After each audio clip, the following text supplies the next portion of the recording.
4 பேர் 4 விதமாக பேசுகிறாங்களா? ஏன் கேட்குறேன்னா, இது ஒரு வருத்தமாகவே நிறைய பேருக்கு இருக்குது. 4 விஷயம் இல்லைங்க, 4 பேர் வந்து 40 விஷயம் பேசணும் உங்களை பற்றி. அட்லீஸ்ட் 10 விஷயம் பேசணும். யாருமே உங்களை பற்றி எதுவுமே பேசலை, முக்கியமாக தப்பாக பேசலைன்னா நீங்கள் லைஃப்பில் எதுவுமே உருப்படியாக பண்ணலன்னு அர்த்தம். 1. 2வது, நீங்கள் உங்களுக்காக வாழலைன்னு அர்த்தம். 3வது, நீங்கள் என்னென்னு புரிஞ்சு வாழ்கிற ஒரு மனிதர் கிடையாதுன்னு அர்த்தம். ஏன்னா எல்லார் கண்ணுக்கும் அழகாக படணும்னு வாழ்கிறவங்க மட்டும்தான் யார் வாயிலையும் விடாமல் இருப்பாங்க. அவங்களையும் பற்றியுமே அதிகம் பேசப்படுது, அவங்க முன்னாடி பேசப்படுது, பின்னாடி பேசப்படும். இந்த பாயிண்ட் இஸ், யாராவது உங்களை பற்றி 4 விஷயம் தப்பாக பேசுகிறாங்கன்னா நீங்கள் ஏதோ சரியாக பண்ணிட்டு இருக்கீங்க உங்கள் வாழ்க்கையிலன்றதை புரிஞ்சுக்கோங்க. முன்னேற்ற பாதையை நோக்கி ஏதோ பண்ணிட்டு இருக்கீங்கன்னு நான் சொல்லுவேன். நல்லது பண்ணுறீங்க, கெட்டது பண்ணி நான் சொல்ல வரல. முன்னேற்ற பாதையை நோக்கி ஏதோ கண்டிப்பாக உருப்படியாக உங்கள் வாழ்க்கையில் பண்ணுறீங்க.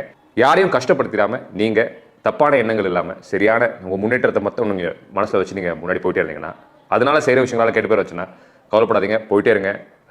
பேசுகிறவங்க பேசுகிறது தான் இருப்பாங்க, நீங்கள் எங்கேயோ போயிடுவீங்க. என்ன நம்புங்க.